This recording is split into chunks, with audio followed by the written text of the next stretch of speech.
Good morning. It's quite an honor to be able to kick off our Applied Talks sessions here today. My name is Melonie Richey, and as Mr. Heibel said, I'm an analyst here at Mercyhurst and a recent graduate from the Intelligence Studies Master's Degree Program.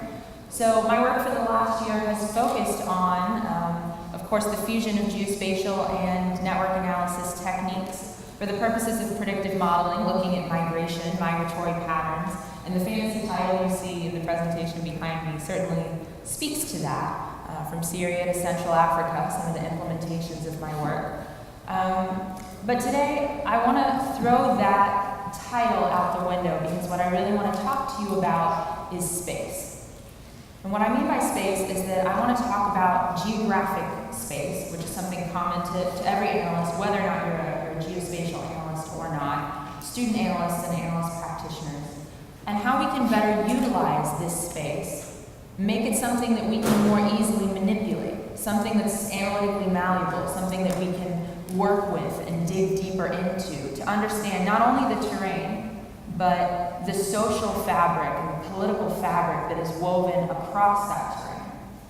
This theory might be familiar to some of you who are familiar with IPB, Intelligence Preparation of the Battlefield, where we take military information and weather information and overlay that into geographic terrain.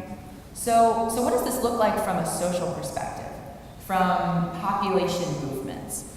How do we turn a space like this, like Turkey in the Middle East, into something that we can more easily use and manipulate and dive into?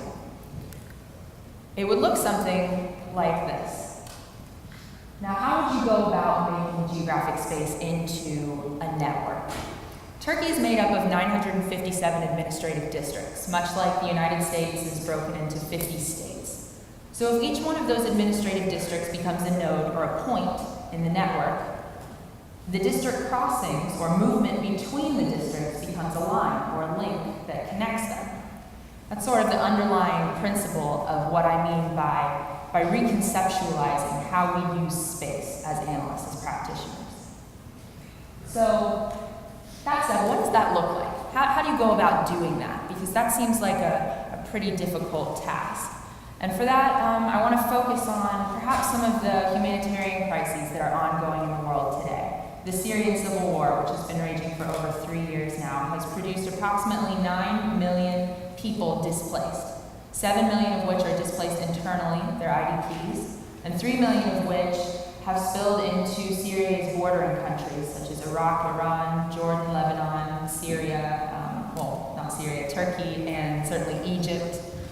Central African Republic is another one, with the conflict between the Seleka rebels and the anti-Balaka rebels have produced, at the height of the conflict, upwards of 700,000 people displaced within the country, and 300,000 people becoming refugees in neighboring Chad, Sudan, South Sudan, DRC, Congo, and Cameroon.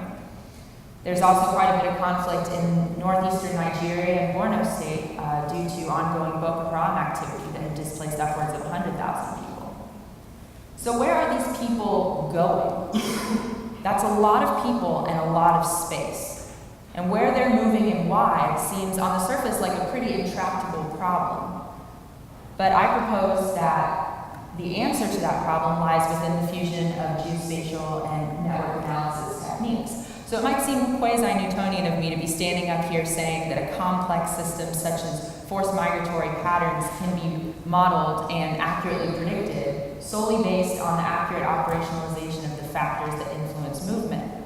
But that is exactly the point. That is what we're looking at here. The idea is that if you can correctly understand why it is that people are moving, where they're moving, and build that into a network infrastructure that you can overlay on geographic terrain, you can accurately predict their movements. So again, what is it that looks like? This is all very abstract and conceptual at this point. What does this look like from an implementation standpoint? A network in and of itself is made up of nodes and links, which I already said. So your nodes are representative of, in this context, geographic locations, so cities, or think about the flight map you may or may not have analyzed when deciding whether or not to come to this IAFIE conference. If you're flying out of Atlanta, you can fly to Charlotte or Miami or New York, so the cities are the nodes and the flights between those places are the links that connect them. That's the basis, it's the foundation of every network. But the interesting thing about links is that not all links are created equal. So you assign to every link a value called a link weight that is symbolic of the strength of the connection between the two nodes. So some link weights could be 10 and some could be 2, indicating that some are stronger than others. What this reflects within this context is likelihood, or likelihood of someone to move from one location to another location. And I'll explain that a little bit more in a minute. As I said before, sort of the crux of this methodology is understanding what factors are influencing movement. And I say that like it's a known quantity. Like we all know what factors are driving forced migration, but that's not necessarily the case. So let's go over some factors that could possibly affect forced migration. We'll look first at in Central Africa or Southern Africa, Sub-Saharan or Sub-Saharan Africa. One of the factors that drives population movement there is proximity to a clean water supply. No one moves very far from anywhere in Africa without knowing that they're moving towards clean water. That's a factor that is not applicable, for example, into Turkey and moving on into Eastern Europe, where clean water is obviously not a deficit of the region. So depending on what geographic location you're looking at, Africa or the Middle East or Europe, your factors vary. Another factor could be ethno-linguistic or ethno-religious groups, presence of those groups in the area in question. For example, taking Turkey as an example, in Turkey, Iraq, Iran, and Syria, you have the Kurds, who are both politically and socially attempting to create the ever-imagined Kurdistan. So this is a group that's very nationalistic and very close to the degree that they do not take kindly to immigrant and diaspora communities settling within their territory. So if I'm a Syrian refugee and I'm standing on the border in District A and I'm trying to decide where to cross into Turkey, go into District B or District C.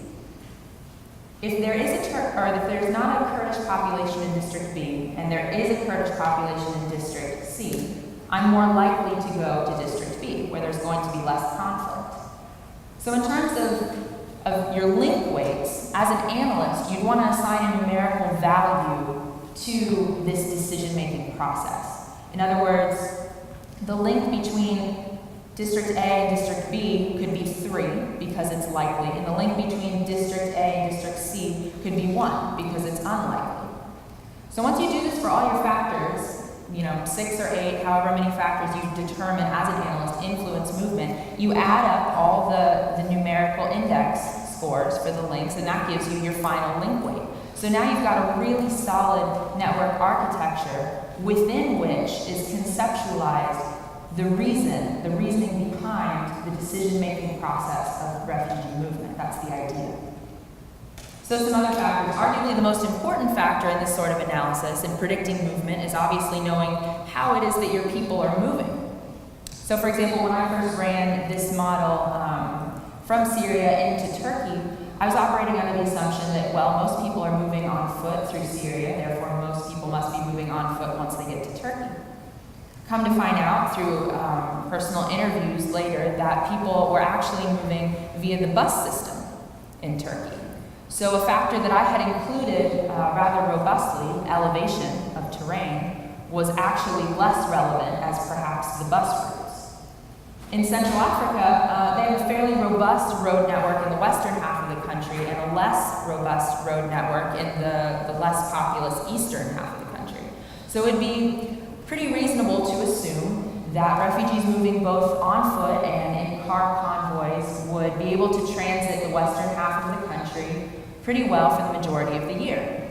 If you built that into your simulation, then you would be operating under an unchecked assumption, which is the fact that for approximately 5 months out of every year, Central African Republic suffers from a quite severe rainy season. And this means that all the roads in the western half of the country become pretty much impassable. So now you have this dynamic degree of temporal analysis built into your simulation architecture in terms of when is the simulation intended to run. If it's December, no problem. If it's April, then you would want to rethink the factors you're including. Other factors are less easily operationalized. There's things you have to think about like danger. So people who are undergoing forced migration are obviously running from something: military activism, political instability, terrorism in their location of origin. But those aren't the only things from which they would run. For example, you rarely, if ever, saw refugees move from Central African Republic into Sudan and South Sudan because the situation there was equally as dire. So those are factors that you want to incorporate.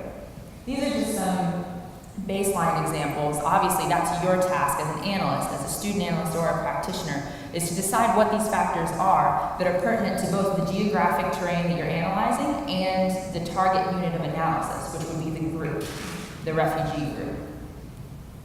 So once you have all that put together and you've established your link weights, you have this very robust network infrastructure that you can then overlay on geographic terrain, which heightens your predictive modeling capabilities tenfold. So all you have to do then is tell the simulation where exactly you would like it to start. In the case of Syria and Turkey, it started with the dark blue nodes in the 5 most heavily trafficked border crossings from Syria going into Turkey. So all the computer sees at this point are numbers. The computer doesn't know that, this is District A and there's clean water here, but there's not clean water here. The computer knows that this is District A, and you've told it that the link to District B is worth 10 and the link to District C is worth 2. Therefore, the computer just follows the strong link.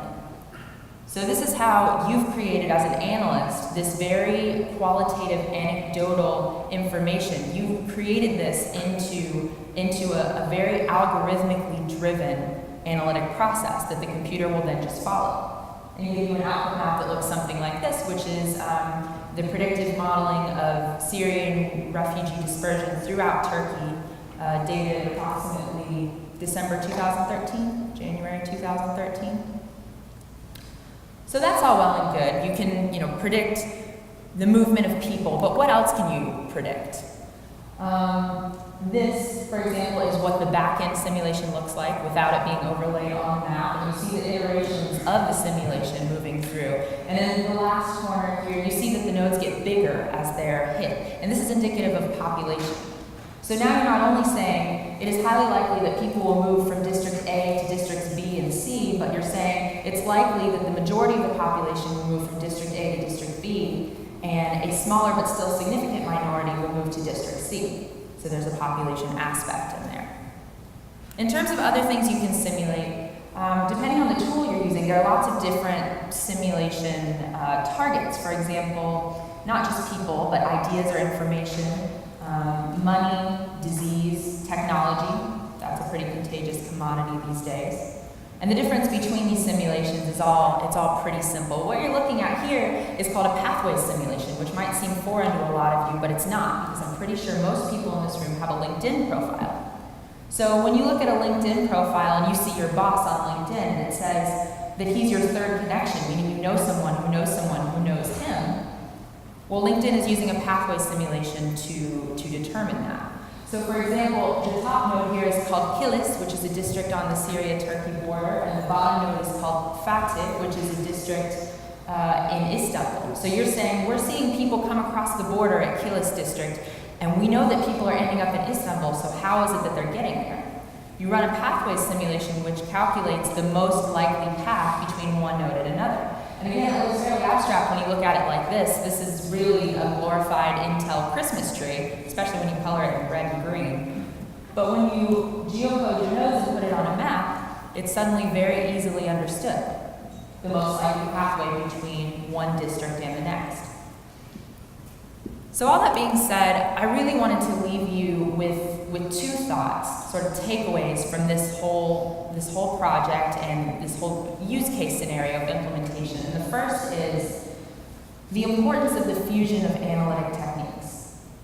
So network science involves a lot of analytic techniques that are very predictively powerful and is arguably less common within the intelligence community. Geospatial analysis is, of course, pervasive throughout the intelligence community, to the point that we have an intelligence agency dedicated to its practice. But when you put these two together, both network analysis and geospatial analysis, you take the predictive power of both these analytic tools and increase it exponentially by the combination of the two. So that's the first point. And the second point is just the flexibility of this particular model, the things to which this can be applied. I've used it for forced migration, but there are lots of other domains into which this type of analysis comfortably fits. There are scientists in South Africa, for example, using resistance mapping techniques, which is very similar to this, to predict migratory patterns of elephants in response to decreased water availability. But domains and disciplines aside, this is a very flexible method, and it involves what I think is one of the most important things about intelligence analysis going forward, referencing Dr. Herring's keynote speech, which is the fusion of both science and intelligence and different analytic practices to create new innovation in both product and process. Thank you very much.